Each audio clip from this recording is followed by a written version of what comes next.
Thank you very much, everybody. Please. This is a very important meeting. We had a lot of important meetings today, but this is a big one because this is really the future of, I think, beyond college sports. This is the future of colleges because we're looking at numbers that are coming in and the amount of money being spent and lost by otherwise very successful schools is astounding just in a short period of time. It's only going to get worse. So we have to save college sports and save, I believe, colleges. We have to save our Olympic team because so many sports that are in the Olympics will no longer be represented by people that went through college and became competitive, became great at the sport. We won't be anywhere near what we were. I think it's just a very, very important meeting. We have the most important people in college sports and really beyond. And what I'd like to do is I'll say a few words. I'm going to ask Marco and a few to also say a few words. And I'd like to take your suggestions. And we have the speaker. We have John Thune is here or represented. We have some of the big politicians, senators, Congress people that can make it get approved. Yeah, because we have to go through, I I'd do an executive order. I'd love to do that. I'll probably do it anyway. We'll do an executive order. We'll see how it works because it would be I have a really nice, simple idea. But we'll go through this process and I think we'll get it through Congress. We have a good chance. I think it'll be very bipartisan. And I just want to thank you all for being here as we stand up for one of America's greatest and most beloved institutions. It's called college athletics, which is true, means so much. I want to thank Secretaries Marco Rubio, Scott Bessent, Doug Burgum, Howard Lutnick, Linda McMahon for being here, And also, Speaker of the House Mike Johnson doing a great job, Governor Ron DeSantis, Senators Ted Cruz, Eric Schmidt, Leader Steve Scalise, Representatives Lisa McClain, Jim Jordan, Brett Guthrie, and Lori Trahan. Thank you all for being here. We have some great people. Condoleezza, thank you very much. I see you over there. Great to have you. Great to be with you. A very special welcome to New York Yankees President Randy Levine, friend of mine for a long time. I used to sit with George Steinbrenner in the box. It was one of the most difficult days of my life. I would always be, he liked me, I liked him, but we both liked very few other people. And we had a good time. We won a lot of games, right, Randy? We never lost. We never lost, actually. And a great champion of college athletics, former, as I just said, Secretary of State, a woman who's really respected, Condoleezza Rice. Thank you very much again, Condoleezza.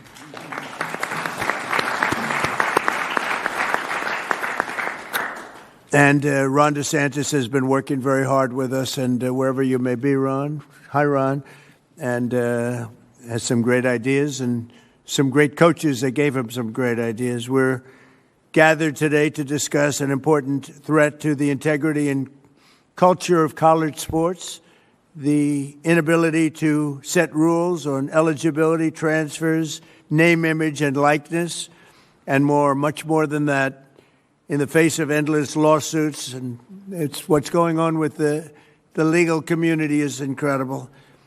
We had a lawsuit a couple of years ago by a radical left judge from California who decided, knowing nothing about football or college sports, that everything was illegal that was taking place. And I don't think it was ever appealed. Nobody can find out if it was appealed or not. But you can win an appeal. I think I win more cases on appeal than I do in front of some judges that are not very good. But it was a horrible, incredible ruling. And it threw the sports world and the college athletic world into tithers. And that's where we are right now. It's crazy things are happening. Young people are being signed, 17-year-old quarterbacks, for $12 million, $13 million, $14 million. We have a 7-year freshman. We have people, we're seeing things that we've never seen before. We have college players that don't want to go to the NFL because they're making more money in college, right, Jim Jordan? And a lot of really bad things are happening. But basic questions like who is eligible to play are now virtually unregulated and decided randomly by judges rather than by reasonable, agreed-upon rules that could be very simple and very simply drawn. So this has grown into a major challenge. We actually have some of the best sports agents here because I think they'd like to see it solved, but maybe not. I'm not 100% sure about that. But they're represented. We have everybody represented today, just about every group you can think of. But it's grown into a major challenge that threatens the future of college sports and really colleges themselves, because many are going to go down the tubes. It was announced that Penn State, their athletic division, lost $535 million this last year. Florida State, Ron and I spoke about it, $440 million loss. It was just announced that Rutgers lost $95 million, and they're doing all sorts of things to try and save the ship. And I think those numbers are nothing compared to what's going to happen. This is new. This just happened. Those numbers are going to go to levels that nobody's ever seen before. If you had no salary cap in the NFL, you'd see staggering losses. We have no salary cap in colleges. Colleges are going to have, unless something's done, unless we solve this problem. And I think probably today, and we're going to ask for ideas that, not that we don't have to take months. We'd like to see if we could do it for next season. But we certainly have the brain power. We have tremendous knowledge, far more knowledge than I have about this subject. But it also poses special dangers for women's sports and our Olympic pipeline. Women's sports are being canceled all over the country, just so we understand. Women's sports are in deep trouble, other than one particular women's team. That's Miami, where I have my granddaughter on the team. They canceled men's golf, but women's golf is doing just fine. I'm only kidding. But they are canceling golf. They're canceling wrestling. They're canceling fencing. They're canceling even basketball. I thought that would be maybe immune, but it's in trouble. And it's all going to football. But ultimately, football is going to be the worst laggard of all. It's not going to be affordable. And it's going to take down practically every college. In my opinion, it's going to take down virtually every college, or every college that wants to be. They think they want to be competitive. Under the current system, educational institutions find themselves in a financial arms race for athletes in sports like football and basketball, and both of them. But basketball is being hurt very badly. It's being dominated by football. Last July, I signed an executive order to stop destructive pay-for-play schemes that are all over the place and keep college athletics rooted in the traditions that made it great. I thought we had a great system, frankly. I thought we had a system that should have been appealed, and it could have been maybe perfected a little bit. But it took close to 100 years. It was developed over 100 years. And one judge that knew nothing about sports, knew nothing about football, knew nothing about Olympics, knew nothing about anything, just decided everything was unconstitutional. It's crazy. But only Congress now, it looks like, can deliver a permanent fix. So, Speaker, you and John and everybody else, including Democrats that are represented very strongly, we can hopefully get it done. Federal legislation must allow college athletic programs to set common sense rules, simple common sense rules, without endless litigation, and establish a fair name, image, and likeness standard that eliminates the patchwork of conflicting state laws. That's the other problem. All of these colleges, they're all in different states, and all the laws are different. So you got laws that are totally different, some one way, some an entirely different way, while allowing the full spectrum of college athletic programs to thrive. It should thrive. If Congress does not take action fast, it could destroy college sports and destroy the colleges that play these sports. They'll be destroyed. They'll be going bankrupt. Everyone, so many of them. No other nation in the world has built a system that develops champions in classrooms and on the field, producing Olympic heroes, professional legends, and the leaders of tomorrow all at once. I thought the system of scholarships was great. What do I know? But I thought it was great. And just one of those things. I was with Nick Saban the other day, and, you know, his timing is exquisite. He played, and he won and won and won. And when he saw this thing, he said, I'm going to get out of, I'm not doing this anymore. He's around here someplace. Where's Nick? Where are you, Nick? Right? Now, he doesn't admit this. I said, how come you left he didn't want to go through one season? Because there's no better mind at this than that man. And he looked and he said, what a shame, what a shame. And he's going to speak about it. And I think you have some very constructive ideas, Nick. I think so. No other nation in the world has built a system like this. It's so good, and we've thrown it right out the window. And I'd like to see you go back to something maybe resembling that, and maybe pay for each player. Not such crazy pay, but just pay for each player. With every player, maybe the quarterback and the third string lineman making the same. But you're going to tell us about it. We're going to try and get it passed. Our goal is not to go back to the days where student athletes were never allowed to receive any compensation, although not the worst idea, but I think a lot of people would overrule me on that. But we must pass reforms that protect the cherished American tradition of college athletics for future generations. So I look forward to hearing from a lot of you, and I think a few of you are going to say a few words, and then we'll get to some ideas. And I don't know, maybe by the end of a long session, if we need it, I'm here as long as you need me, they came to me. They said, "You're the only one that can do it." I said, "Oh, thank you very much." I said, "Is it really because I'm president?" Okay, to be honest. But we have certain abilities, and we'll see if we can get it done. So I'll ask in this order. Marco, you'll say a few words, and then Speaker Johnson, Randy Levine, Nick Saban, Charlie Baker, the Governor Ron DeSantis, and Greg Sankey, Sarah Hirschland, and Pete Bavacqua. And they'll go pretty quickly, and then we'll hear from some of the people. And we may have something come up that's somewhat of a miracle. There's an idea out there, and somehow it's going to have to be arrived at, because there's no way this system will allow colleges to, in my opinion, will allow schools to live financially. It's not going to happen. So if I could, I'll ask Marco, you can start, and then Speaker, and then we'll go through the list, and then we'll take some ideas or questions. All right? Thank you very much, Marco. Thank you, Mr. President. And I'll be very brief. The first is, I think you've already touched on, and that is what a unique institution college athletics is to the United States. Very few countries in the world actually have something like what we have. And it's not just unique, it's really important.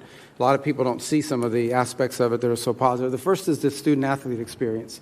There are literally thousands and thousands of young Americans who are going to graduate this year with not just degrees, but advanced degrees, and athletics made that possible. And the athletic support and the academic support that they're receiving from these schools is extraordinary. So there are kids that literally would not have gone to college or may not have considered it, and certainly not the advanced degrees, without the help that this provides. Also, the development of the individual that student athletics provides. I mean, look, if you can show up at 6 a.m. in the morning every day for a lift, you're learning one of the most important lessons in life. 95% of life is showing up where you're supposed to be on time. These are extraordinary lessons that people are gaining. Two more things that people don't think about: unity.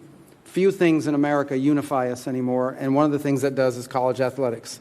In particular, I can just, the experience of a Saturday, and I was about to say a Saturday in the South, but I don't want to discriminate against the other conferences. I'm sure it's true there too, where communities get together, people don't agree on anything else except that they want that home team on the field to win. And it's one of the few unifying experiences we have as a country, and it's so critical. And the last you touched on as well, Mr. President, this is the feeder program for our Olympic teams. Without it, there is no feeder program. Other countries have structured it differently, but the way we have it in our country is so unique in that way.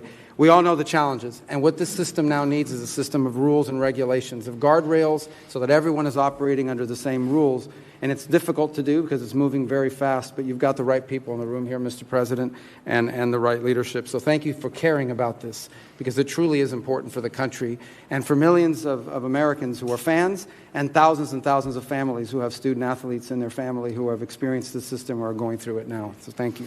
And Marco has a conflict of interest that he didn't reveal, which is a very serious charge. Could be a criminal charge, actually, because his son is a very good player for a very good college and makes money with NIL. So this is a serious conflict of interest. But we'll take him. We waive his conflict. Please. Thank you, Mr. President. It's an honor to be here with so many of the all-time greats. It's a treat for us, members of Congress. There's many of them around the table, and they're happy to be working on the issue with you and for you. I would say, people often say that Speaker of the House is the most stressful job in the world, but then I think of SEC football coaches because they got to win every Saturday night. And my friends who are in those positions, I have a lot of sympathy for. I want to commend President Trump for his extraordinary leadership, and he leads on this important and complex issue as he does all others. He sees a problem, he wants us to solve it, and he assembles the right people to get that done. And I think he really is the only figure on the planet who could do that. So I thank you for that, Mr. President, getting everybody together. One more issue that we'll tackle. I'm a double alum from LSU, undergrad and law school, so I bleed purple and gold, and we talk a lot about college athletics down where I'm from. It's a big thing, but the whole country cares deeply about it because it's part of Americana, as Marco was saying. It's part of who we are as a country, and it's so important, and we have to navigate through these unprecedented waters together. I'm glad there's some really smart people who are working on that. Mr. President, Congress does need to act quickly because it's getting out of hand, and I think everybody here recognizes that. I want you to know the House has been working very deliberately and I think very effectively on this. We've done a lot of good work, and many of you are familiar with the SCORE Act. We passed a important procedural hurdle in December. We're right on the verge of passage in the House, and we now think we have the votes to do that. But that's why this meeting is so timely, because we want to have the conversation today and in the days that follow, because we want to make sure that we get it right. It's a bipartisan product. It has broad support in the House. We believe we'll have every Republican now, and we have a double-digit support of at least Democrats. It is bipartisan. A lot of good work's gone into that to get it there, and we think it may be the vehicle to get us to the next phase of this and this essential conversation. But the next step is preparing that legislation for final passage. So I was talking with Randy and many of you who are leading on this. This is a very important and timely conversation that we'll have today, and I said in the days that follow. We're encouraged to see all of you, the experts who know this issue better than anybody in the country, willing to put your time and effort into it and provide feedback, because we want the final product to be the best it can be. We want to accomplish the necessary ends, and we think we're very close. Everybody here wants to see this American institution succeed, and we have that opportunity within our grasp. And we want to make sure that the solution we develop actually works for student athletes who are at the heart of this, and that's who we care about so much. And we know that the foundation of any good deal begins with getting the right people in the right room. And this is the right room, and this is historic. And no one knows better than the man who literally wrote the book on it, and that's President Trump. And so I want to thank you for assembling us, Mr. President, and we look forward to the discussion. I yield back. Thank you, Mike. Thank you, Mr. President. Thank you, Mr. President, for putting this group together. Leading up to this, wherever I would go, because I had an interest in this, both professionally what the Yankees have done and my experience on board of directors of various colleges, everybody would say over and over again, this thing is failing bad, and it's like a hamster on a wheel. It kept spinning on the wheel but never getting off. It was never done. And they told me, please talk to the president, because he's the only person who will convene a group like this in order to reach a consensus to get it done. And he agreed to do it. But he said to me, if I'm going to do it, it has to be bipartisan. And he asked me and the speaker and everybody else to make sure it is bipartisan. And it is. We have people from both parties here, and that's what has to happen. So we put this group together. Why did we put this group together? Because it's representative of the people who know the best on how to solve this issue.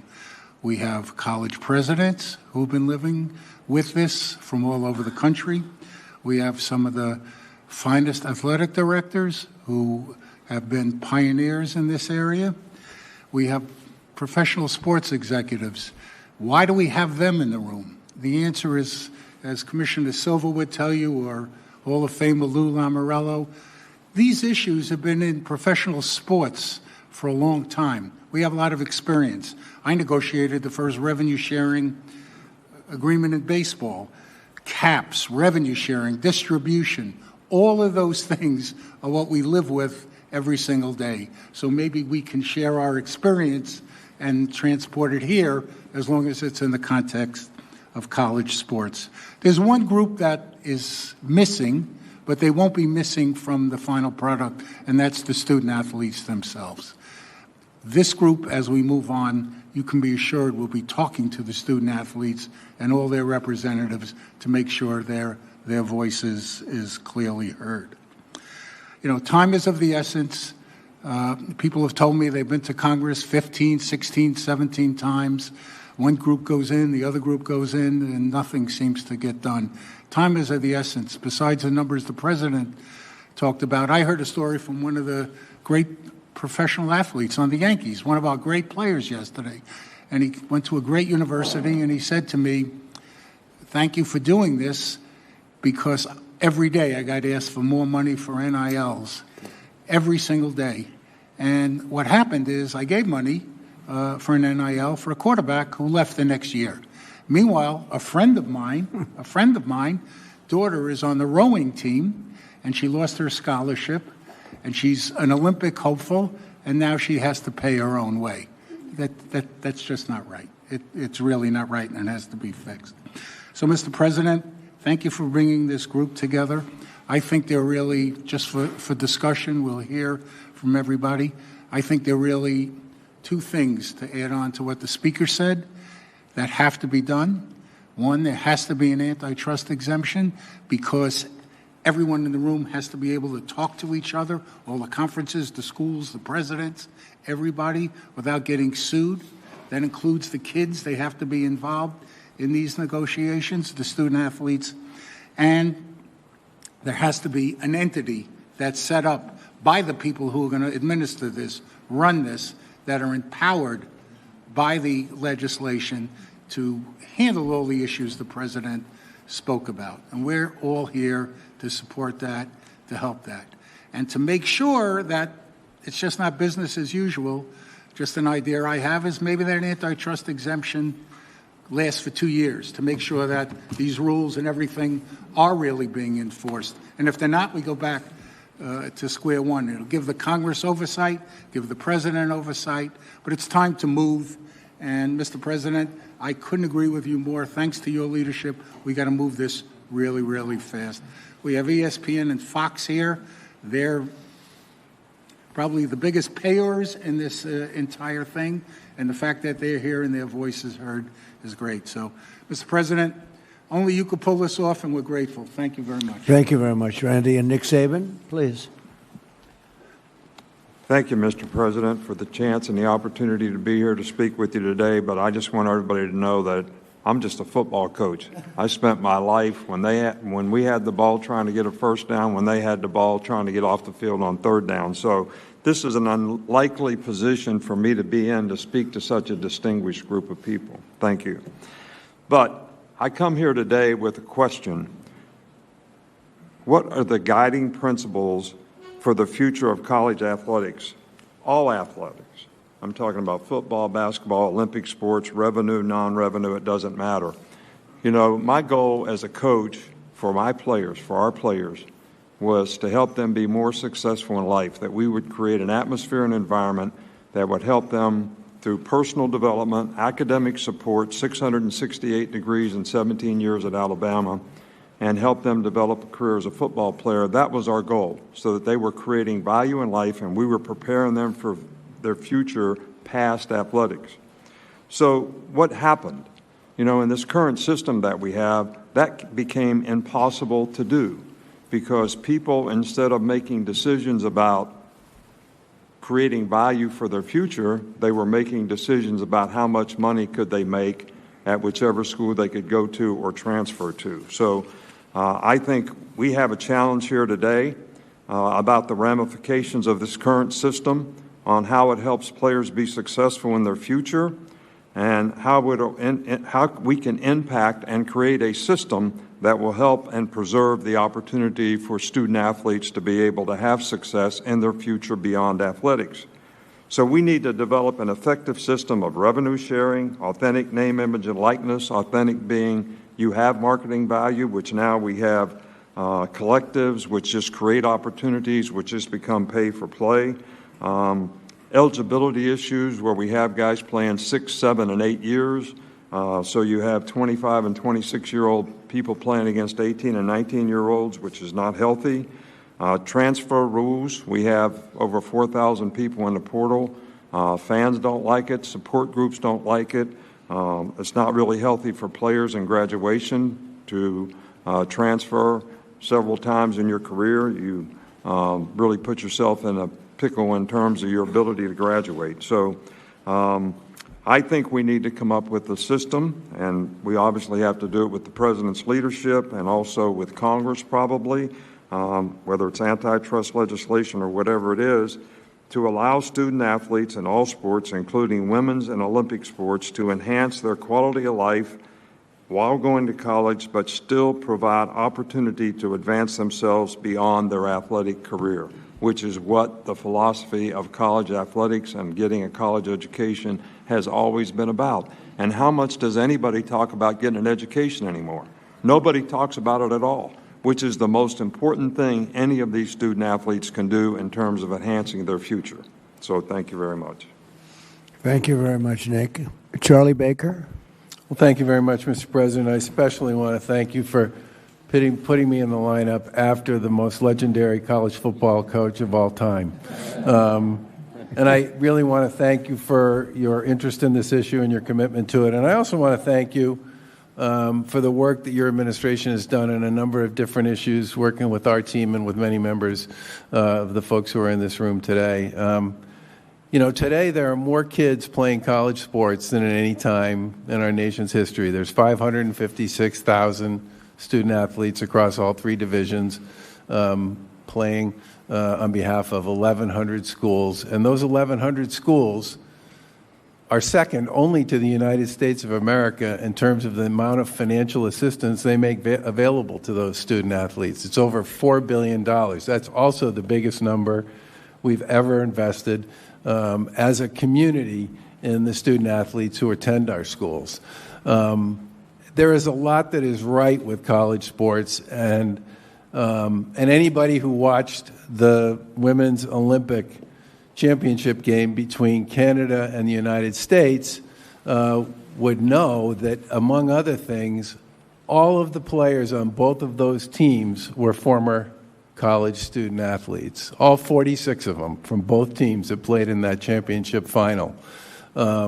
Women's sports has grown dramatically. The visibility of women's sports, the viewership of women's sports, the attendance at women's sports, the investments in women's sports have all gone dramatically up over the course of the past 10 years or so. And if you talk to almost anybody who follows youth sports, they'll tell you that the growth in youth sports on the women's side continues to be profound. But that said, everything everybody has said about the challenges we face at this particular point in time is true. And I want to give a special thanks to Speaker Johnson and to Leader Scalise for the work that they've done, to use a sports analogy, carrying the ball on behalf of the SCORE Act in the House chamber over the course of this year. It deals with the rules issue, it deals with the agents issue, it deals with some of the financial issues, it deals with the equity question, it deals with a wide variety of the issues that are challenging for so many in the college sports space these days. And the final thing I'll just say, we have, I talk to a lot of people who are connected in one way or another to college sports,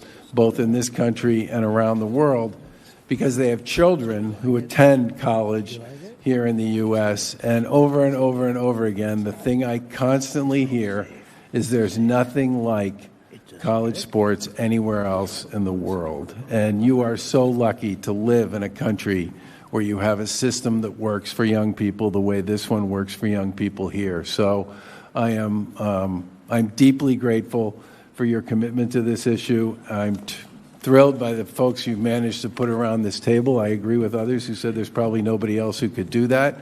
And college sports was a great thing for me and my kids and my wife and so many. I know a lot of kids who wouldn't have graduated from high school, much less gone to and graduated from college if it wasn't for college sports.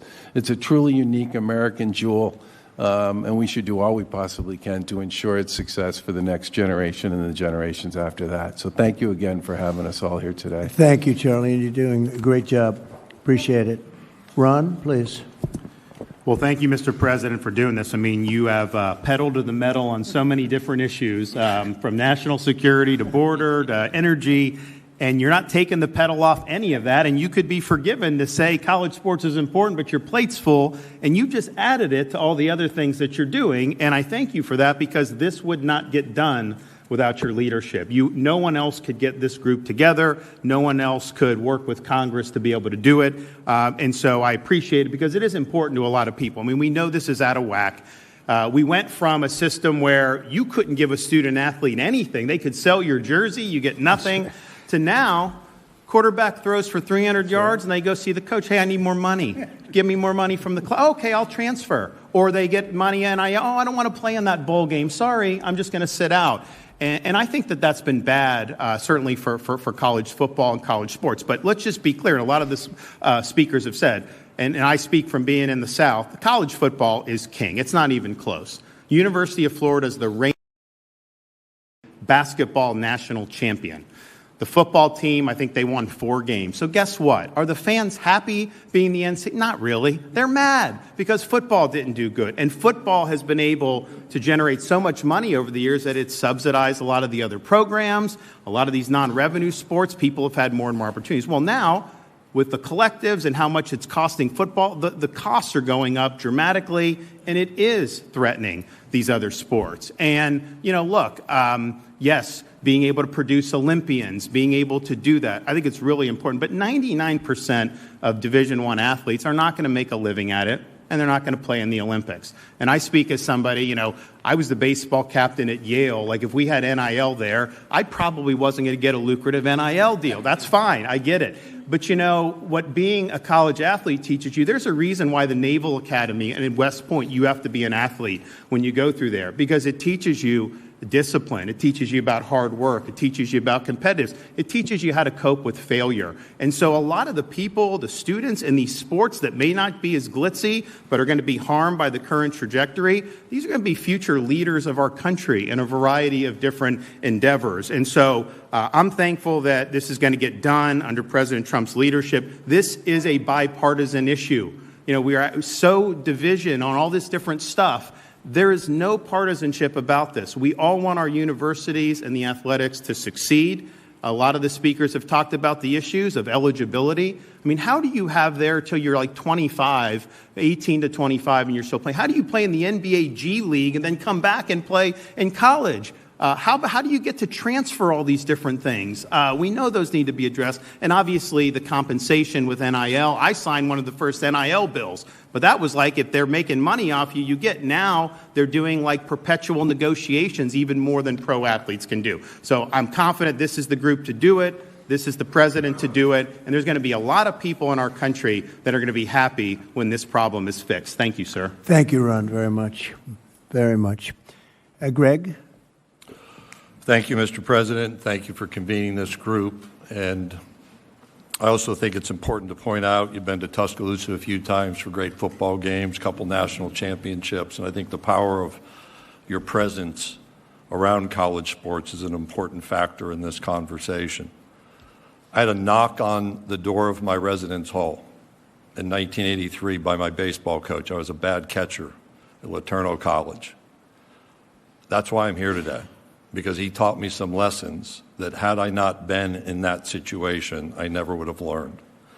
I've spent 2 of the last 3 weeks with our student-athlete leadership councils, and I asked them, what would you say in a room like this that people need to hear? And that there were 2 things that they wanted me to communicate. One is, when I line up at kickoff, at tip-off, or I put my cleats in the starting blocks at a track and field meet, I want to know the other people in other uniforms from other teams in other states and other campuses are held to the same standards and the same rules to which I am being held. They also want to know that they're being supported from a physical and a mental well-being standpoint. Part of that is their concerns about sports gambling and the pressures that are emerging upon them. I think the themes that have been communicated here, rather than go through my notes, are worth restating. This is a bipartisan, I would argue a nonpartisan issue.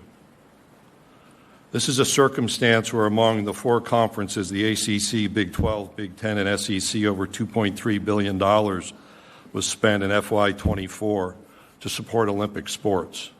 And in Paris, 219 U.S. medalists went through the college sports system, 89 of those being gold medalists. In college sports, we move young people from adolescence to adulthood through education, through becoming part of a community, which they otherwise would have not experienced, and the opportunity to build a legacy. In the current environment, each of those elements is interrupted. Transferring 4 or 5, I have a basketball player in my league on a 6th campus, does not provide educational achievement opportunities like we should demand. Being part of a community when you transfer that much doesn't happen, and building a legacy is overrun by the next name, image, and likeness opportunity.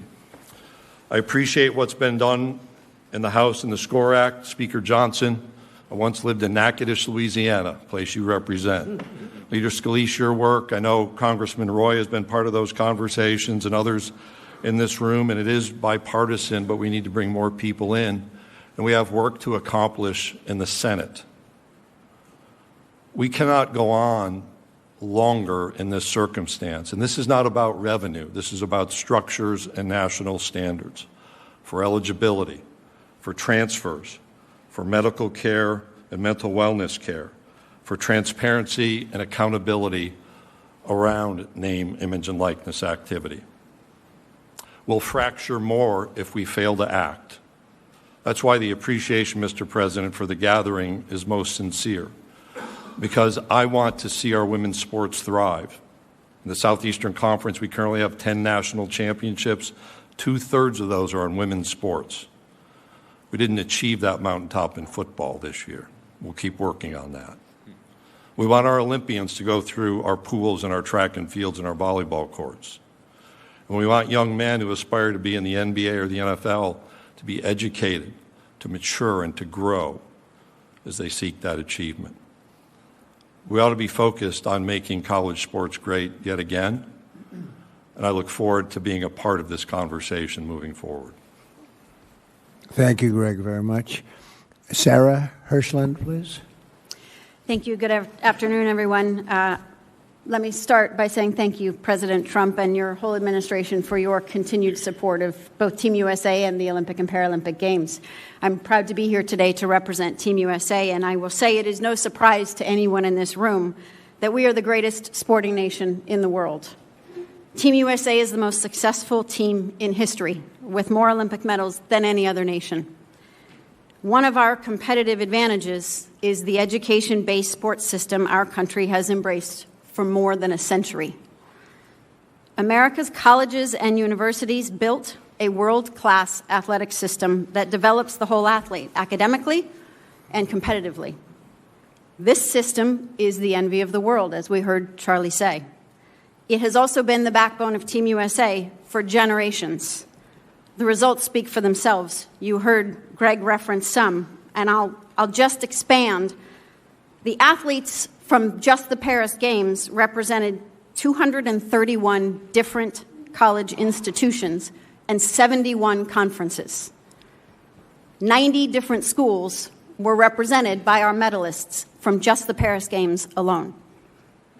This success does not happen by accident.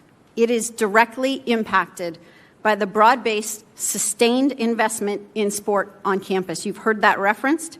This is not something we can take for granted. To say that our country should be grateful to colleges and universities and their athletic programs is an understatement. And while the United States has topped the gold medal table in 8 of the last 10 summer games, I am here to tell you the margin is narrowing. Around the world, nations are investing aggressively in sport, building centralized training systems, expanding funding, and prioritizing athlete development in new ways. That growing global competition comes at a moment when U.S. colleges must increase their investments in football to stay competitive. The economic pressures are unsustainable. We've heard this several times, and we know that Olympic sport budgets inevitably rise to the top as the first to be cut. And in some cases, women's sport, but it's also men's sport, may be eliminated. We must keep our eye on both. We know what happens when those investments are reduced or disappear. It hinders the future pipeline of Team USA, but frankly, it threatens the future health of sport in our country. We cannot wait for the economic pressure to create this crisis. We stand here today, Team USA, in solidarity and partnership with the collegiate sports community to encourage Congress to pass legislation that stabilizes the foundation of sport on campus and ensures a healthy and robust ecosystem for student athletes across a wide array of Olympic sports and football, which is kind of coming to the Olympics. Let me conclude by assuring you that American athletes are ready for this global challenge. In fact, we welcome it. But the pursuit of excellence deserves a system that continues to invest in them. Thank you, Mr. President, and to our congressional leaders, to the college administrators, and to the many representatives across the sports industry who are here today. We value your commitment to sport, and we welcome your partnership. Thank you, Mr. President. Thank you very much, Sarah. And we'll conclude with our little early speeches, but we'll hear everybody that wants to, if you have an idea, if you don't have any ideas, maybe you don't bother, okay?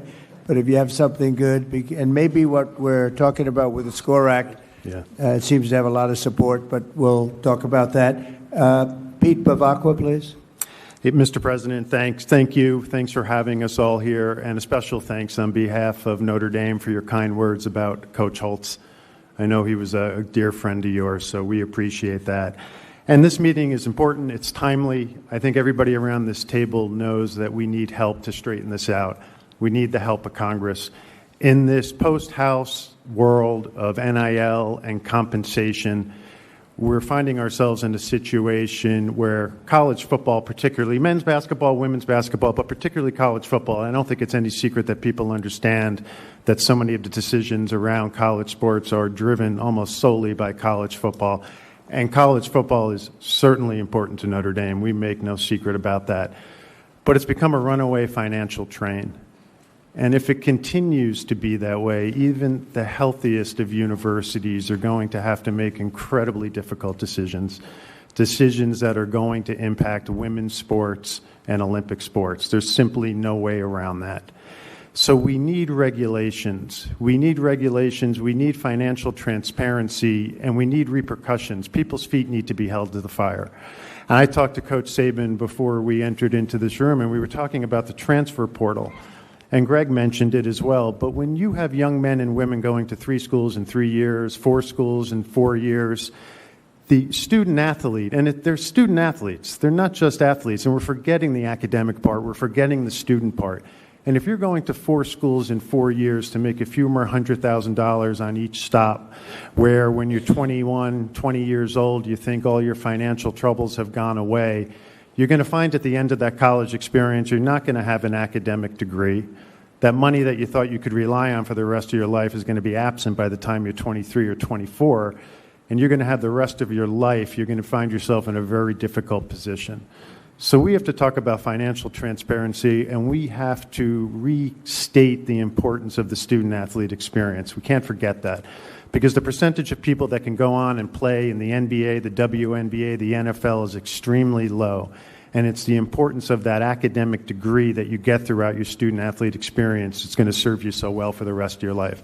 And quite frankly, I think if we can agree on regulations with real repercussions, and we go down the road of a free market enterprise where college football continues to be a runaway train financially, I think there's got to be a commitment that if you're going to spend X on college football and Y on men's basketball and Z on women's basketball, you should be required to pay some sort of percentage of that to reinvest into your own Olympic movement within your universities. So I think this meeting, as I said, is important. I think we're coming to a point where we're going to be at no return if we don't get our act together and try to speak with one voice and solve this. So thanks again, Mr. President. Thank you very much, Pete. So maybe we have to start with a base because I'd like to say the base should be what we had before, which worked so well for so many years with scholarships. When I heard Charlie say the kind of numbers that was paid in the form mostly of scholarships, that was pretty impressive. But maybe we can't go back. Maybe we have to go forward. And what's happened is sitting here with Jim and some of the people that are talking about the SCORE Act, maybe that should be the base, and maybe we should work off that. But if anybody has any ideas, I'm just noticing all of the divisions, all of the people that have supported it, including the NCAA, the 31 Division I conferences, 23 Division II, 22 Division III, all HBCU conferences. I mean, a lot of, and a lot more than that. So maybe that can be a base. That's the SCORE Act, which I know it's been, Mike has worked on it long and hard. We have a great guy, Jim Jordan, right here. He was a great athlete. He was virtually undefeated in college wrestling, virtually. I don't know. There was probably one bad night, I think, Jim, right? But he was some great athlete, some great wrestler, and that sport is being, torn apart by what's happening right here. Well, it sure helped when you came last year, Mr. President. Sure helped when you were at the NCAA championship last year. Right. So if we could go and if somebody would have some suggestions. Mike, do you like the idea of using this as a base and we work off the base, or would you like to start from ground zero?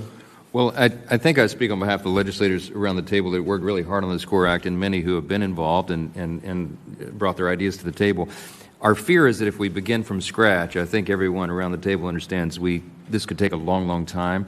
A lot of the debate and discussion and deliberation has gone into this. I got this one-page summary I'm happy to pass around. I assume most people around the table know the basic parameters of the bill and where we are. But the idea would be that if there are, Randy and I were speaking earlier before we went into the Oval Office, there may be some ideas to enhance it or make it better. We want to have the best possible product. I mean, maybe, Mr. President, I think that's a good suggestion. We begin from that.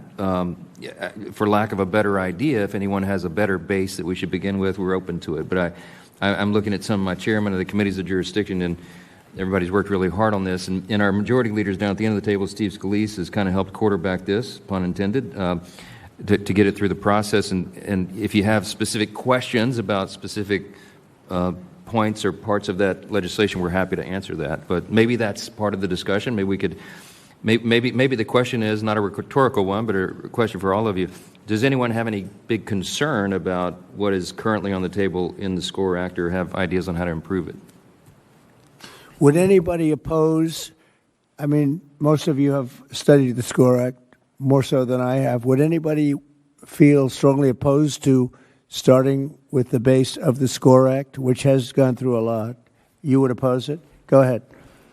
Well, first, I'm Lori Trahan. I represent Massachusetts and appreciate being invited to this today. And I'm really happy to hear you talk about women's sports in particular. I played Division I volleyball at Georgetown. That's changed my life. And so really have spent a lot of time on college sports. And I think I'm the only Democratic legislator in the room. I'm not going to pretend to speak for all of them, but I do think we want to solve college sports as much as everyone here. I think one of the issues that we had with the SCORE Act, I look at this as we've got some revenue issues and governance issues. The SCORE Act, in its codifying the House settlement, really hurts women in Olympic sports. We've already seen a number of programs cut across the country. So I think we do need a revenue mechanism to save and protect. One, strengthening Title IX has to be part of the SCORE Act, as well as ensuring that we are funding those programs. I mean, look, I'm also a mom. I've got a college athlete, son who played lacrosse. I've got another daughter who hopes to. Sports is the lifeblood right now. People are they're playing sports at record levels at the youth league. If this is any time we should be expanding opportunities for sports, it's right now. And I think one thing that the SCORE Act represented was just a consolidation of what we have today, which is the SEC and the Big Ten. No offense, Greg and Tony, but all the money really is going to those two conferences right now, and we need to address the revenue issue. I know there's been some proposals as far as modernizing the Sports Broadcasting Act. That could be one. I'm open for discussion on that. And then certainly making sure that we have a strong federal standard for NIL. A patchwork of laws does not work. I couldn't imagine signing my letter of intent and having to study up on every single state law and who offers what. But making sure that we have athletes' voices mandated at the table. They're not here today, so I do feel a responsibility to represent those 560,000 athletes who are not here right now, but making sure that they've got recourse if their NIL rights are violated or not upheld. But let me just say again, I would love to work, and maybe the SCORE Act is the right vehicle that we continue to tweak so that it has a path in the Senate as well. I know that there's a lack of consensus on many of the governance issues, but we'd like to solve that with everyone here today. Thank you. Thank you, Mike. You might want to respond to that. Well, there's some good points made there for sure, and I think everybody has the same intention as we want to protect women's sports as well, and I got 2 daughters. I would be remiss if I didn't acknowledge that. But with regard to the patchwork of state laws, as many of you probably know, the SCORE Act addresses it because it creates a national NIL standard, and then it allows the associations the authority to make rules on transfers and compensation caps and the things that are really burdening the system. And then it protects those rules from being challenged under antitrust laws. So we create an exemption there for that. So I think there are a lot of thoughts gone into how to address it there. But, I mean, again, we have no pride of authorship here. We want to have the best possible product. So, I mean, the authors of the bill are open to good suggestions. So, yield back. Anybody, please? Yes, Steve? Thank you, Mr. President. I appreciate you bringing everybody together because I think we're all here because we have a passion to protect college sports, and we've recognized that with this wild, wild west mentality, it's not healthy for the future of college athletics. And so bringing structure back and really bringing the ability for the schools to govern themselves again is what our intention was from the very beginning. We started this a few years ago. I remember Coach Saban came to my office and others, and we started listening to the people that are there at the schools dealing with the problem as payment of students became legal, which happened through legal arguments that, Mr. President, you talked about, some of these lawsuits that ultimately broke down the framework that Charlie Baker and others were able to use to police college athletics. That's gone now. And so how do we put that structure back? So we listened to the schools, we listened to the different conferences, all the different conferences. We talked to a lot of student athletes. We have a number of student athletes in Congress who played different sports, who are co-sponsors of the SCORE Act, and came to this from that same approach, saying, as somebody who played athletics or somebody who just has a passion. I lived in Tiger Stadium my second year at LSU, in case you're wondering where my leanings are, but I care about the future of college athletics, and when you see a student athlete, as you talked about, Pete, on their 6th school and they're 28 years old, number one, they're not going to have any college credits to be able to graduate. And the idea of being able to get a degree for the 99% who aren't going to play professional sports is just going to be lost. And how can you reestablish that? So we started putting some things together. We have the antitrust protections in this bill. We protect women's sports in this bill. We established, Mr. President, that Title IX maintains so that however many men's sports you have to have an equal number of women's sports. Some schools have a lot of sports. Some schools can only afford a few, but whatever you have to have an equal number of women's sports, and that's protected in this bill. And obviously, the Olympic sports are protected as well. We also wanted to make sure you could put limits on the transfer portal, because that is something that a lot of people get very frustrated when they see that you just have pure free agency. The professional sports don't even have that.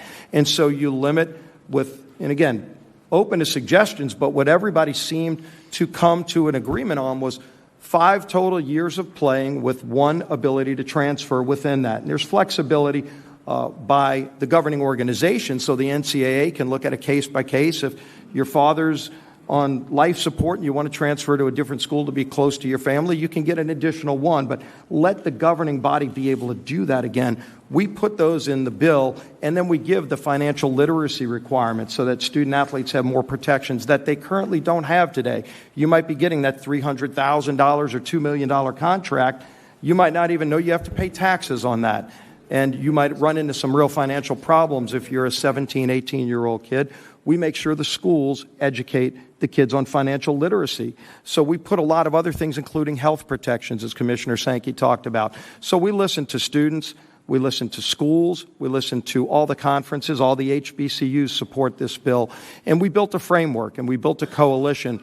We're right now at a point where we've got more than a majority in Congress supporting this bill, including, as the Speaker said, double-digit number of Democrats who support this bill. So it's a bipartisan coalition. We absolutely will take more input, but only input that grows the coalition, not detracts from the ability for student athletes to get that structure that they and the schools need. That's what the SCORE Act does. We want to move on it soon. because I think we all recognize that we can't wait another year and have this wild, wild west continue, and it will take the Senate some time to start their own process. So I'm expecting we're going to be moving soon, in hopefully the next few weeks, on the SCORE Act in the House, and then keep this conversation going, keep growing this coalition to solve this problem, Mr. President. Thank you. Thank you, Steve. But we have to move it quickly. Otherwise, you're going to have another season that's a disaster. And it's not affordable by colleges. Next to you, Steve, you had something to say? Thank you. I did. Thank you, President Trump. My name is Jim Phillips. I'm the commissioner of the ACC. We welcome Kai this fall. I'll be your commissioner, so we'll look forward to seeing you out watching her play. I went on a college campus 30-some years ago and never left until I became commissioner. And I will tell you, we need your help. We need everybody's help in this room. There are 6 areas that the SCORE Act is the right piece of legislation. First, as been mentioned, there's the national law versus state legislation and patchwork. We have 37 disparate laws across the country. So what you can do in one state is different than what you can do in another state. That just doesn't work. When you have inter and intrastate competition, as Greg mentioned so well, the student athletes want to know that they're lining up against somebody that's abiding by the same rules, NIL, rev share, and the rest. Second, it's a reaffirmation that these are student athletes. Not one of the commissioners in this room has had a student athlete come up to them and say, we would like to be an employee. They're smart enough to understand what that means. Third, limited liability protection. The lawsuits are killing us. They're absolutely crushing college sports. If you don't like a rule, you just go to the local judge, and the local judge deems you eligible. Fourth, degree completion. It's never been better to be a student athlete. You can come back to school and get a degree. You have a chance to be a pro and you leave early. We want you to come back. Fifth, medical care. The medical care is as good as I've ever seen in my 30 years, ever. And it's mental health as well as physical health and well-being. Finally, the codification of the House case. And I heard the mention of hurting women's sports. I will say in the ACC, similar to the SEC, Big 12 and Big 10, we have added 942 new scholarships because of the House case. 56% in the ACC of those scholarships have gone to women's sports. So the House case has not hurt women's sports. It is not. And the idea that we can sustain this is just not, has been expressed, is just not feasible. So we need your help. We thank you for taking your time and assembling this crew, and we look forward to working together. So the concept of what we're doing with your great experience is a pretty good start. Yeah. If you could pass that around would be great. This is a summary of the SCORE Act, which I think people should see. So you like what we're doing? Very good. Yeah, it sounds it. Yes, sir. Good. Thank you very much. Please. Tim Pernetti, the Commissioner of the American Conference. Mr. President, thank you for putting this incredible meeting together, and more personally, thank you for your support of the Army-Navy game. Army-Navy are members of the American Conference. Thank you. Like a lot of people have said in this room, I had the same experience. College football changed my life. I couldn't afford college. I got a scholarship, and it changed everything. And I won't reiterate all the reasons why SCORE makes sense, because there's a lot about it that makes sense. But what we have to remind ourselves, and there's a lot of business people in the room, is we're not solving the economic crisis as part of it, because we are in a real economic crisis in college sports. Like, we have complex challenges. The mission is completely out of focus. This thing was about education through sport. That's what it was supposed to be, to what Coach Saban said. It still is that, so long as we put it back in focus. But we can get through SCORE, create more consistency, because the industry has a lack of consistency from eligibility all the way down the line. But we have to examine other ways to solve the economic crisis. And these things shouldn't impede each other.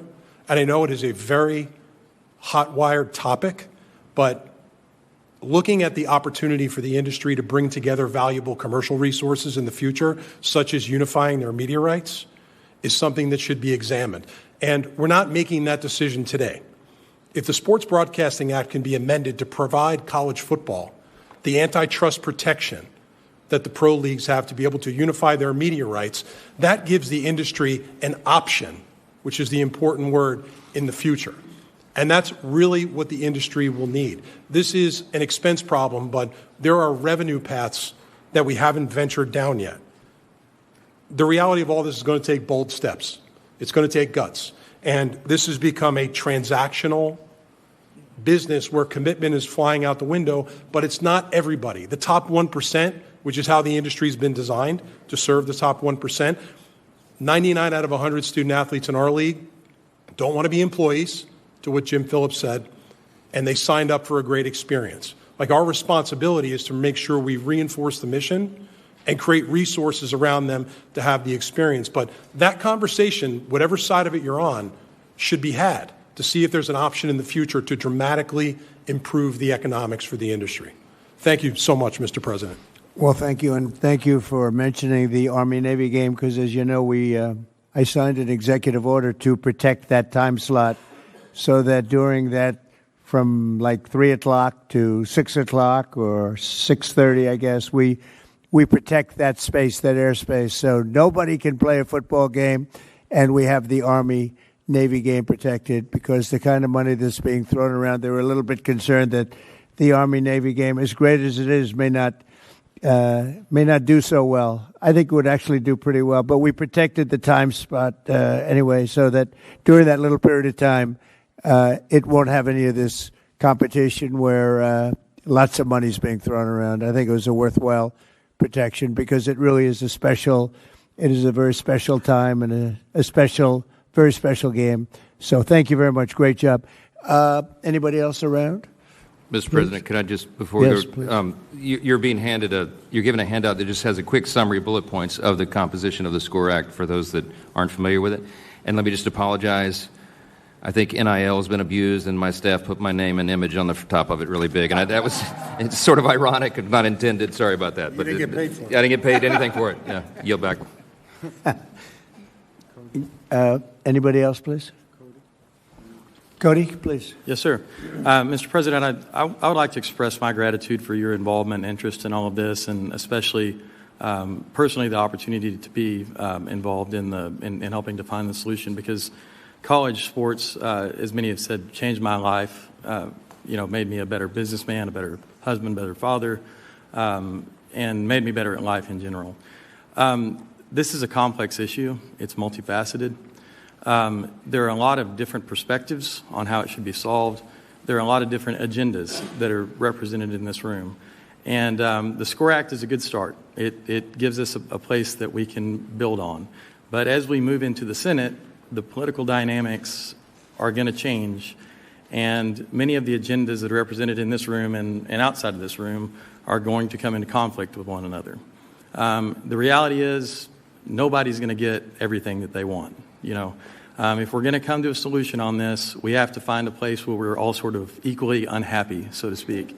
That's just like any other business deal. And I think what's key is that we are all willing to come to the table and compromise and work together, recognize that the small schools are important, the big schools are important, women's sports are important, Olympic sports are important. It's not just about big-time college football. And so that may require you twisting some arms along the way to make sure that people work together and are willing to give a little bit, and understand that this whole ecosystem of college sports belongs to all of us. It's a national treasure. It's a public trust, as I've heard Clay Travis say before, and I think it's very accurate. And so it belongs to all the American people, and all the American people should share in it. And so I would just encourage everyone here, and I think that might even be a commitment that you could ask everyone to make, is that they will work together, they will compromise, come to the table, and be constructive. So, Cody, I know you have worked very hard on this, and frankly, you've been working on it long and hard, maybe harder than anybody else. I've heard your name mentioned more than anybody. Could you use this as a base, and we all get together, maybe as a smaller group, and ultimately report back to the larger group and come up with something? Do you think this is a good base? Yes, sir. I think it's certainly a good base, and it's a great starting point. Again, the dynamics will be different in the Senate, and we'll have to build on it from there. And again, a lot of these tougher issues are going to come to the surface once we get there. But absolutely, we should convene a smaller group that can work on those things and work on the compromises that need to be made to be able to have a bill that can get 60 votes in the Senate. Is there any way we could go back to the old system, which I thought was fantastic, and do something with some compensation for the players and simplify things so that you'd go back to a scholarship system plus some compensation, more minimal, but, a lot for a player? I mean, for the most part, they would consider it to be a lot, whether it was $75,000 or $50,000 or maybe more than that. But you go back to that wonderful system that I thought we had until this judge decided to just throw everything out the window. And it's been worked out for years and years, and it was finally honed. And then all of a sudden we're sitting in this crazy neverland where colleges are losing hundreds of millions of dollars, and in many cases not even putting out competitive teams. It's incredible. Is there any way that can work? Coach, we were together, and you had some pretty strong ideas. How would you feel about that? As a coach, well, first of all, thanks for having us. And Thank you, Coach. I speak on behalf of so many of my former colleagues that I visit them now, and they're a mess. I don't see coaches sticking around longer. The coaches are getting paid very well, so they leave and enjoy their life, because what they're dealing with is the loss of a locker room. You take away team, and our country's in trouble. My two girls played college volleyball, and one of the greatest interviews I've ever witnessed is she's at Georgia Tech and said, I learned so much more on the volleyball court than I ever learned in any classroom, which I agree with. So I actually think it's a simple fix. And it's not simple unless we get antitrust protection, because the NCAA, when I was growing up in the profession, if you violated a rule, that was a problem. You'd lose your job. And that was made very clear. Throughout litigation and other issues, the NCAA has become, they don't have subpoena power, and every time they make a decision, they get litigated. And I get it. I mean, I witness it, and as a result, and we know this from some of the policies you put in place, rules without enforcement equals chaos. You don't need new rules. We got plenty of rules. Enforce them. So if we get antitrust, then you now will not get litigated. And I would eliminate, the only thing I dislike about the SCORE Act is that, and Coach Saban and I have visited about this, Mac Brown and I have visited about this, get rid of the collectives. That's cheating. When donors, so everyone understands what a collective is, donors put money in a pot, it's distributed to players through the coach and the general manager according to your talent level. That's not allowed. You're not supposed to do that. That's called pay for play. So there's a revenue share that the universities get through their television contracts, and I know it goes up every year. That's their only that's the only thing they're allowed to do for their student athletes. They can distribute that however they want. That's still pay for play. But any NIL conversations, which NIL, I think we all got to quit calling it that. It's not name and likeness. These players are getting paid millions of dollars in some of the stories I hear, and they're posting an Instagram for twice, and then they're getting paid $1.5 million. So the NIL, to me, NIL in its purest form is America. It's called capitalism. If you can make money on your name, you should have a right to do that. If you're a gymnast, a volleyball player, a swimmer, a football player, and a car dealership wants to work with you legally in the business world, do it. That's what NIL should be. That's not what it is. So you get rid of the collective, becomes an illegal entity. There's no such thing. That even to this day, that makes my skin curl when I hear a collective. Get the donors out of it. If a business owner wants to hire Jeremiah Smith and pay him a certain amount of money, he's certainly allowed to do that. That's called capitalism. But the universities cannot arrange that and set that up. The universities can simply make sure the kids go to school, make sure they graduate, treat them fairly, make sure the women's sports, the Title IX, I'm all in favor of all that, but they cannot get involved in the financial marketing of your players. That's let the market take care of itself. That's called the market. That's called capital. And the collective, I think if the collective goes away, college sports gets better immediately when you say that, if we have antitrust exemption. It's just sitting around and having watched college sports for so long with no problems. what this incompetent judge did to this game, knowing nothing at all about sports, about anything that we're talking about today, is a disgrace. And it's going to be a very hard thing to put back together. We'll get it done. But what this person did to college sports is a disgrace. I say it. And we've seen plenty of those type of opinions. I had one recently, and it's gross incompetence, is my opinion. And everybody suffers, including student athletes, including women. Women are really taking the brunt of it, as what you were saying before. It was so perfect for women. It was so great for women, the way it was. And now we have to come up with a whole new scheme to satisfy people. And there are going to be some unhappy people. And it was working before. A person that knew absolutely nothing about sports made a ruling, and she turned the whole thing upside down. And it's really a disgrace. You want to know the truth, a damn disgrace. But we are where we are, and we'll figure something out.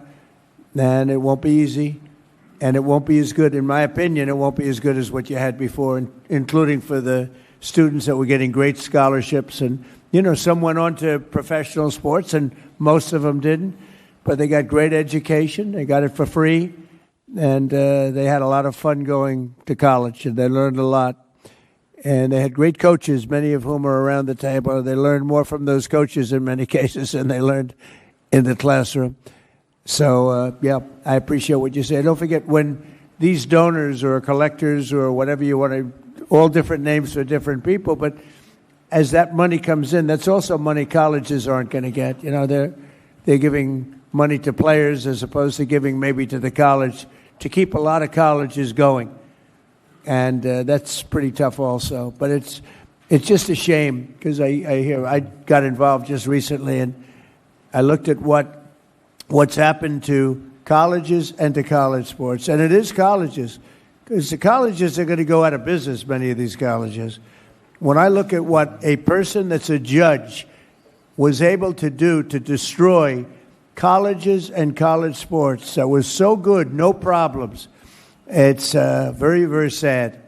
And in some ways, I'd like to just go exactly back to what we had and ram it through a court if we have to, because I'm not sure you're ever going to come up with a system that's comparable to what you had. And, you know, in life, you like to get better, not worse. You like to go forward, not backward. No matter what you come up with, you've gone backward, a long way backward in many cases. Mr. President? Yeah, please. Mr. President. Hi, Ted. I want to thank you and echo the thanks for bringing this group together. And I want to in particular underscore the urgency that we have heard around this table. College sports is in absolute crisis. Every single week, we're seeing another program being canceled. We're seeing another women's team being canceled. We're seeing Olympic teams being canceled. And the current chaos, if Congress doesn't act, we are very quickly going to be in a world of 30 to 50 college football teams that are basically a mini NFL, and the Division II and Division III schools are going to be left behind, and the millions of college athletes who right now scholarships provide an avenue for them to get an education that they never would have had, that'll go away. And that would be an absolute travesty if we let that happen. I will say, several people around this table said this is a bipartisan issue and we have bipartisan consensus. I agree it should be a bipartisan issue, but it's worth speaking realistically. The challenge is simple. You asked about the SCORE Act. I think the SCORE Act has many good elements. I think it is a very good first step. But the challenge is, for this to be passed into law and put on your desk, we need 60 votes in the Senate, which means we need at least 7 Senate Democrats. Right now, there are 0 Senate Democrats who support the SCORE Act. I've spent the last 3 years negotiating with Senate Democrats on this issue. And I will say for some time we have been, to use a football analogy, at the 2-yard line, but not able to push. And there are interest groups on the left, in particular trial lawyers and unions, that have resulted in Democrat senators that are actively lobbying against the SCORE Act and don't want to see legislation passed. And so my hope, there are a lot of people around this table who care desperately about college sports. My hope is that you speak out to Democrat senators and urge them, let's come together and solve this together. And I think part of a solution needs to be on the cost side. And I think part of the solution should be discussing and looking at the revenue side. I think both of those are important parts of a solution. There are a number of Senate Democrats who care about this but have not quite gotten to the point of getting to yes. That's the single biggest challenge. And I think the collective voices around this table adding to the urgency that if we wait another year, if we wait another 2 years, the programs in your state are going away and the students in your state are losing their scholarships. And it would be an absolute travesty if we let that happen. Mr. President, thank you. And I want to underscore that sense of urgency on the Senate side. I do think there's a growing number of senators that do understand that if we're here a year from now, we're in a much worse place. If we're here 2 years from now, college sports looks entirely different, and it would be a disaster. So I do think that growing sense of urgency is important. I appreciate you convening this. You have unique credibility on this, not just being president, but we've spent time at the Super Bowl, watching the Super Bowl, playing golf. You love sports. You have credibility on it. You care about it, and I think that authenticity matters for the leadership that we need. I do think that if we're serious about this, the antitrust exemption matters for the governance side, but I think the revenue side is inextricably linked to the success of this. If you are losing money on a football, and I'm from Missouri, we love, we're in the SEC. If you're losing money on your football program, you're not going to be able to subsidize the women's sports and the Olympic sports. So I do think that we can come together. I am hopeful and optimistic by the people who are represented in this room and as we move forward that we can find a solution. We have to. This is not just because we like watching sports on TV why this is important. There are lives that can be changed forever if we do the right thing. And I think you've got the right people in the room, and I think you're the right guy to lead this effort, and we're here to support those efforts in the Senate. Could I ask Charlie Baker? Charlie, do you think we could come back to a solution or get a solution that was as good as what we had before or almost as good as what we had before? Or maybe better? I don't think better, but maybe. Would you say that's possible, Charlie? You're in the position to be able to tell maybe better than anybody else. Well, first of all, I appreciate the question because it's at the end of the day the one we all care about the most, which is can we create a system going forward that's better than the one we have now? And I think the focus people, the thing about the SCORE Act that everybody needs to remember here is it's a comprehensive piece of legislation that deals with a whole series of things that I think everybody would agree are a problem. The discussion, the place where the discussion gets a little more complicated is the issue about the cost and the revenue side and the implications of those two issues. And if I were to say to this group, where's the place to go, it would probably be there. And do I think if you could get that resolved, you could create something that most people would view as better than what we had before? I think you'd certainly be heading in that direction. The big thing we all have to remember here is that the way it was before, and I'm almost 70, so I remember those days quite well. Sports and media played a completely different role in our society than the one they play now. And the money piece in particular is got to be part of the conversation, and that's got to involve the student athletes. And your point, Mr. President, about coming up with a more structured way of dealing with that, I think is a good one, but that's got to be part of the dialogue for the same reason that the revenue piece has to be part of the dialogue as well. So much money was paid to students in the form of scholarships. What was the exact number that you said, Charlie, before? $4.1 billion last year. $4.1 billion was paid to the students in the form of scholarships, and everybody was happy. Everybody was happy. And now you got yourself a mess. And I think you should just go back to where you have and let some judge tell you can't do it, and you appeal it up and you win at some point, because I think what you had was a great system, $4.1 billion. Everybody was happy. Now you have a thing that you're never going to say. You have a jigsaw puzzle that's not going to be put back together. And colleges are going to go out of business. And I think you go back and the players that got the $12 million, a 17-year-old quarterback that got $12 million, one got $14 million. I hear they're negotiating one at $18 million. They don't know if he's got an accurate arm, but he's got a strong arm, coach. Accuracy counts too. They have no idea. They're going to give him $18 million. And you know what? Those guys that already signed contracts, you know what? Call that the lotto. They hit the jackpot. Let them have their money. You can't do anything about it. But I'd like to see, and I tell you, I just don't think it's right that a judge is allowed, that knows nothing, is allowed to destroy college sports and colleges. And I'd like to see you go back to where you were, enhance it a little bit through some compensation, and let them take you to court, because no matter what you do, you're going to be sued. You can do 100, you could give everybody everything, and you're going to end up back in court, and you'll probably have a judge that doesn't know a damn thing, and it's a mess. It's a mess. And I don't know whether or not that decision was appealed. Was that decision ever appealed? Does anyone know? Because I heard it was not appealed. I believe the House settlement is being litigated now because it violates. No, but Title was it appealed, the decision? The House settlement, I think. The original decision by the judge from California, was that appealed? Oh, okay. I'm sorry, I misunderstood.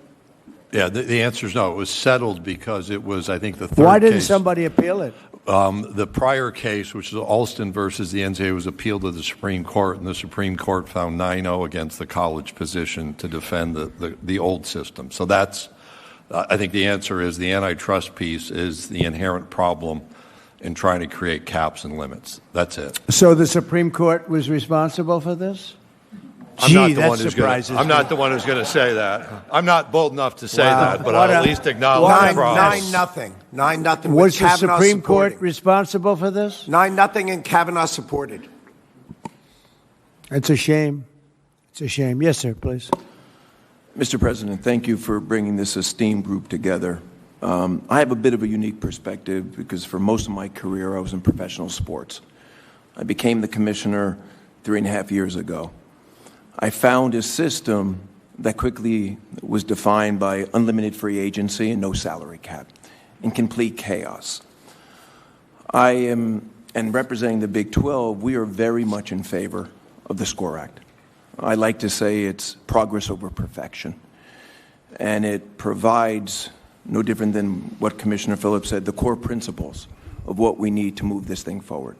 One thing that we didn't discuss so far today was athlete protection rights, which is obviously part of the SCORE Act. And there's a component there about regulating sports agents that we need to really look at. Now, I know we have some agents in the room, and I have a lot of respect for that industry. But right now, they are taking full advantage of our student athletes.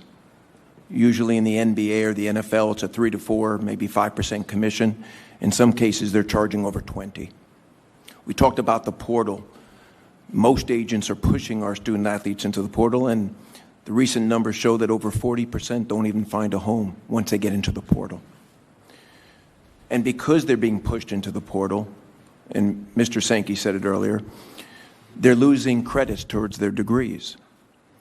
So we have a problem on our hands, obviously, and I don't believe in perfection. I do believe in progress, and I think the SCORE Act is a great first step for us to move forward.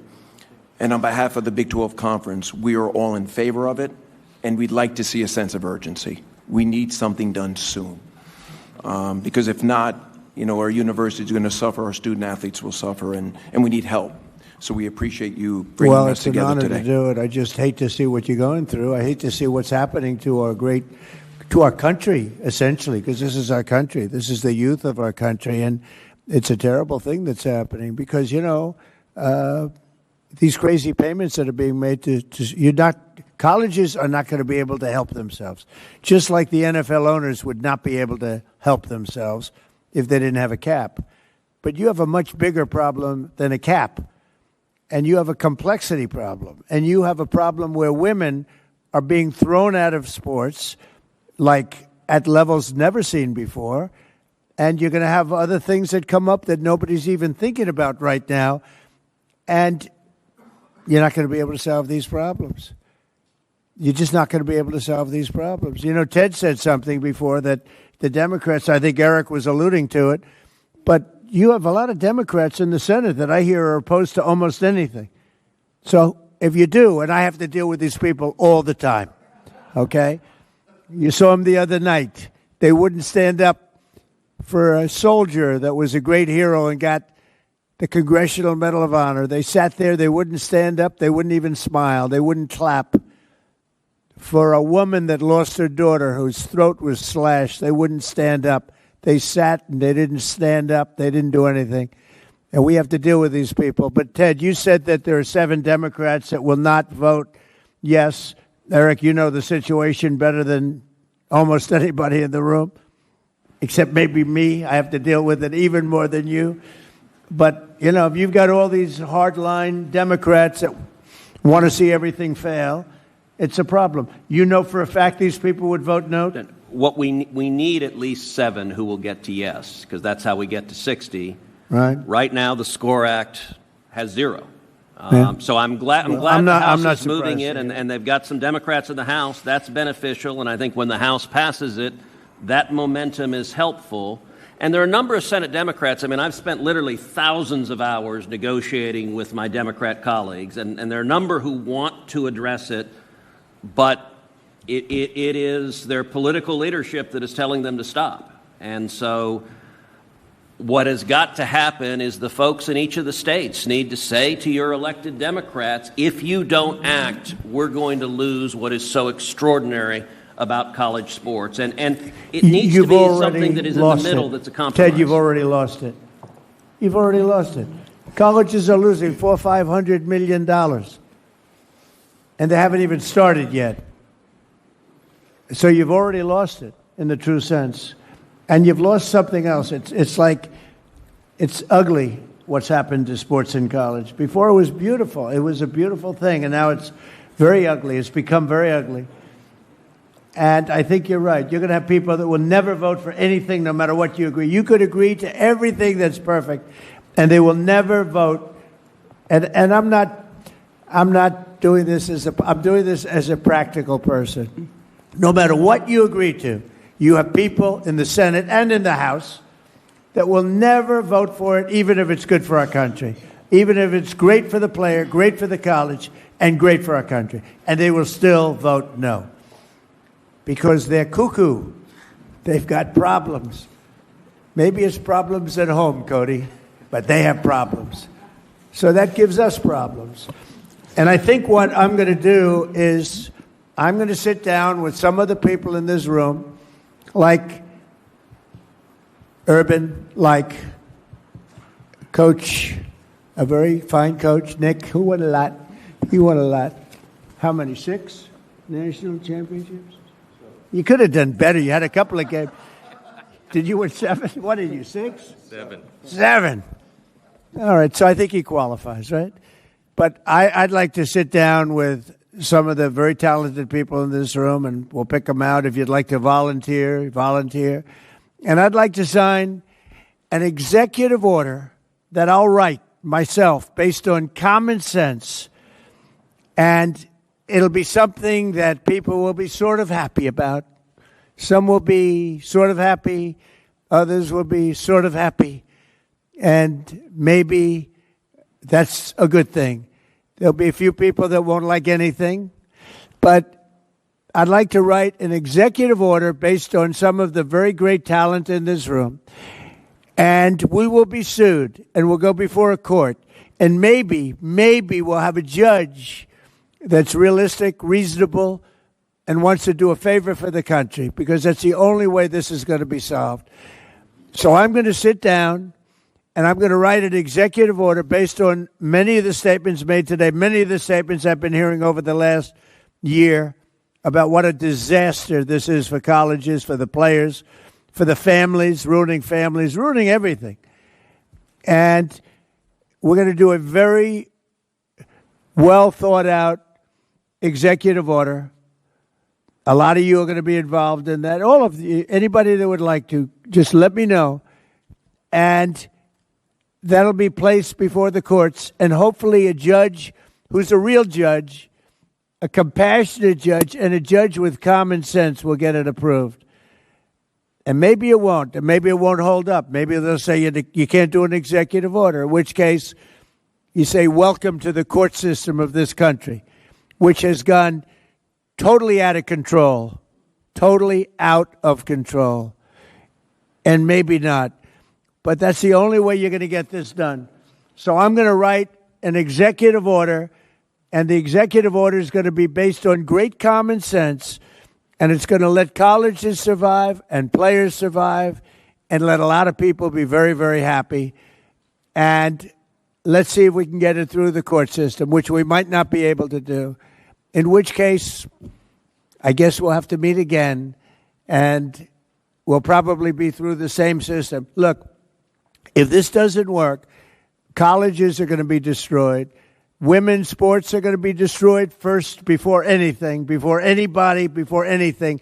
Women's sports are already being cut in every college. The first thing they're cutting, which is very unfair, is women's sports. And then they're cutting lesser sports. Sports that are very good sports, great sports, are being cut. And you're going to be left with football, and the football is going to lose so much money that the colleges are all going to go bankrupt, all because of a bad number of decisions made by courts, including, I guess, the Supreme Court, if you say it was a bad decision in the Supreme Court. I think the Supreme Court ought to be ashamed of itself for a lot of reasons, okay? A lot of reasons. I got to live with these people, and I say this, and they'll only vote bad, and I couldn't care less at this point. They have hurt this country so badly because they haven't had the guts to do what's right. So, and I can tell you about other things too, not just this. So we're going to do an executive order, and I think it's going to be an executive order that the people in this room and the students and the colleges will be proud of. Whether or not it holds up in court, I can't tell you that. But you're not going to get it through the Senate, and you're probably not going to get anything through the House because you have a bunch of lunatics that you have to deal with, Mike, and better you than me. Go ahead. Well, I applaud the effort for an executive order, and I think everybody around the table is grateful for that. Might I suggest, Mr. President, that while you're using the Article 2 authority, that we still work in the lane of Article 1. The playbook has to be wider than that, I think. And so what I would suggest, and humbly before everyone here, is that we take, I think almost everyone around the table we've heard today believes that at least the SCORE Act is a base to work from. Can we still continue to try to work through that? We do have some Democrat support, and as was said, we've got some fine points to get to. Would love to work with you on it. Okay. And what I think is, and what I was hopeful for, is that the leaders around this table, representing such a broad array of interest and groups around the country and both parties, that the influence, collective influence of I hate the word collective, Coach Meyer, I'm sorry, I keep saying collective, but the influence of all the people around this table could help us get some of those critical, Democrat votes in the Senate. And I don't think we should or could abandon that effort. We try it. I'm an optimist. I think you go both ways. Yes. Let me do an executive order. You go ahead and play games with these people. Okay. Okay? We'll give it the quarterback effort. Give it a shot. Okay. And maybe the fact that we do the one helps you get the votes in the other. Okay? Right. Does that sound okay, Randy? Yeah, I think so. And I think at the end of the day, Mr. President, as you've heard here, we need an antitrust exemption. And the only people who can do it are the Congress. And I heard from all the senators and the representatives. And I agree the SCORE Act is a start. But with your leadership, I really do believe we can move the ball. I have ideas. Brilliant people here have ideas where we can add on it. And based on my conversations with Democrats, I think they want to do this. I think the Congresswoman said that, and I think that there's a way to do this. And your executive order, again, showing leadership, stepping out, is good, but I think we go on both Don't paths. forget, the executive order can then be put before Congress, and Congress can vote on it, change it a little bit, vote on it. but I'm looking to do it straight and let Congress go a different path. And, you know, you may get a judge that understands what's happening, and you may get some very good opinions coming out of a very smart judge who will be beloved all over our country, as opposed to hated and disrespected.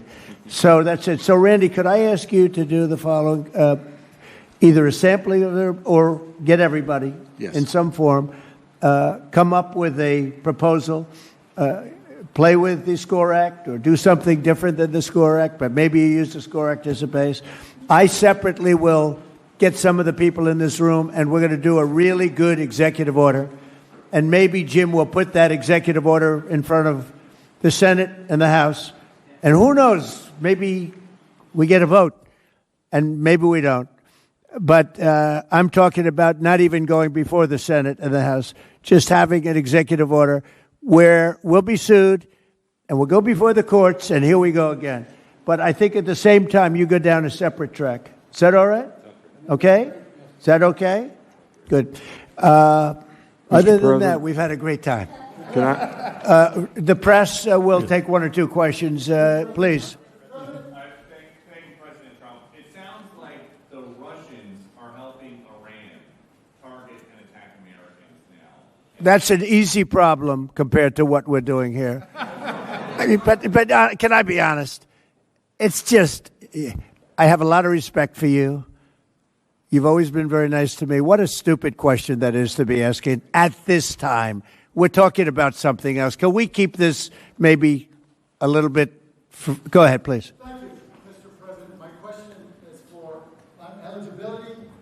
As you know, my son, Joe, is a high-level D1 athlete, third-year relief pitcher, University of Maryland. How would I know that? We're very involved. He said, as you know, because I've told you. the guys. I've told you that. That's all right. Thank you. But the eligibility thing is a disaster in the NCAA. You have the redshirt system, you have the medical system, it's all being scammed, and in a week or two, the second division, D2, is passing a blanket 5-year eligibility without medical, without redshirt, just a 5-year eligibility. That can be solved in D1 with the commissioners in this room right now. Why don't we solve it? Okay. Thank you very much. I'd like to know the same thing. You know why you're not going to solve it? Because we've had some very, very bad, incompetent decisions. Things that were routine before, that were solved long before. Now you're into a brand new system. Yes, ma'am. Hi, Mr. President. Thank you. Could you tell us what went into your decision to replace Secretary Noem with Senator Markwayne Mullin? Is it possible to stay on this subject just for once? You know, just for once. Boy, oh boy. Anybody have any questions on this subject? Thank you, Mr. President. What is your timeline for either the executive order that you just mentioned or the legislation that the members I of will Congress have an mentioned? executive order within 1 week. Well, and would it'll it be take very, effect before it'll the be fall very semester for colleges and all universities? encompassing. And we're going to put it forward, and we're going to get sued, and we're going to see how it does. Okay? But I'll have an executive order which will solve every problem in this room, every conceivable problem, within 1 week. And we'll put it forward. We will get sued. That's the only thing I know for sure in life. And we'll see how we do in the court system. Would it take effect, sir? But the courts have destroyed. The courts. Yes, sir. Think about it. The courts, a bad court system has destroyed college sports and colleges in this country and a lot of lives. Mr. President, yeah, please. Mr. President, how will your executive order be different from the one that you released in July? You mean than the SCORE Act? Well, it'd be a lot different because I don't necessarily agree with the SCORE Act. I don't know it as well as some people in this room, but I disagree with some of the things in the SCORE Act. No, the executive order you released in July, how will this one that you're writing this week be different? It'll be more comprehensive. That was put out as a test, as a feeler. This will be much more comprehensive because we've all learned a lot in the last pretty long period of time, 6 months or so period of time.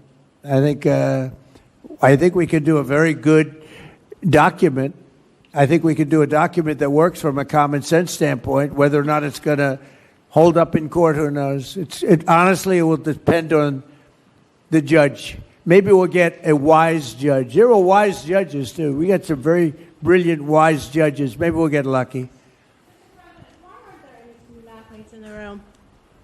Why aren't there any student athletes in the room? What did you say? Why aren't there any student athletes in the room? Do you want to answer that question? Randy?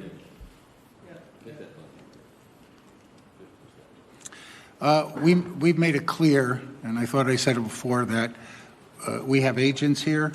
There are a lot of student-athlete groups. There's a limited room here, and after this meeting, we intend to talk to all of the interested student-athlete groups to get their input, because this can't be done without them. But at the end of the day, we had to kick this off and start it. This is the beginning. This isn't the end. I've talked to a lot of people who represent student-athletes, and there are certain interest groups that I'm sure would have liked to be here, but they'll have their opportunity. They're very well represented. You know why? Because people like Nick Saban and Urban Meyers and some of the people, all the people that I know in the room, and the people probably that I don't know, they all care very much about the student athlete, more so than they care about themselves. So I think they're really here in that sense. They're represented very well. Peter, I'll give you one more chance because that was a bad question you asked before. Go ahead. We've already got a lot of sound bites leave him in the about the like sports. Can I ask one off topic? On topic. On topic. Okay. Which is unusual for you. Go ahead. Thank you. What is motivating you to do this right now? Because there is a lot of other stuff going on in the world. Right. That's right. There's a lot. We're doing by the way, in Iran, we're doing very well. Somebody said, how would you score it from 0 to 10? I said, I'd give it a 12 to a 15. Their army is gone. They're just about, look, their navy is gone. Their communications are gone. Their leaders are gone. 2 sets of their leaders are gone. They're down to their 3rd set. Their air force is wiped out entirely. Think of it. They have 32 ships. All 32 are at the bottom of the ocean. Other than that, they're doing very well, Coach. Very well. We're doing, our military is doing phenomenally.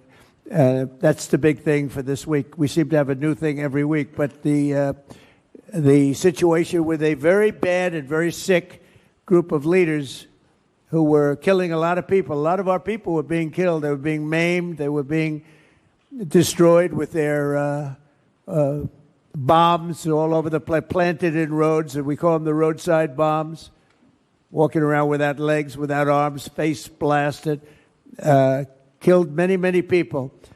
And we had a choice. We could take it and go on like that for years or do something about it. And we did something about it. And people are very impressed with our military, and they admire our military with what happened in Venezuela and what's happening now, what's happened with the B-2 bombers before this, where they took out the nuclear capability or potential of Iran.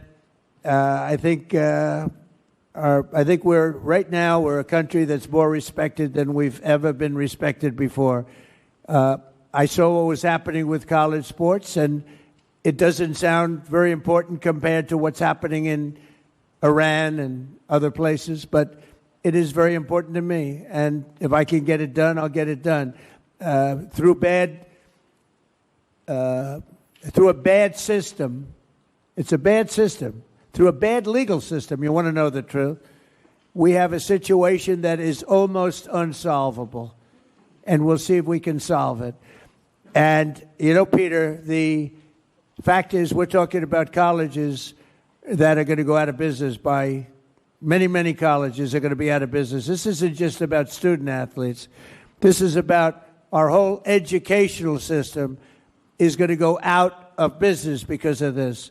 So I understand what you're saying in terms of the level of importance, but to me this is very important. Very, very important. Thank you. Okay, thank you all very much. Thank you. Thank you, Mr. President. Thank you very much.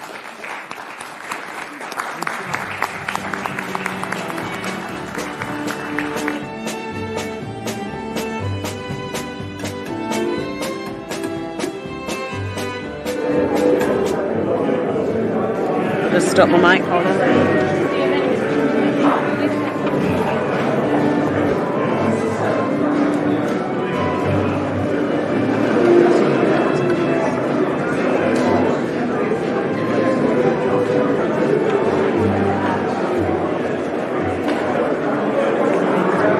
Could you pop off the red cable, please?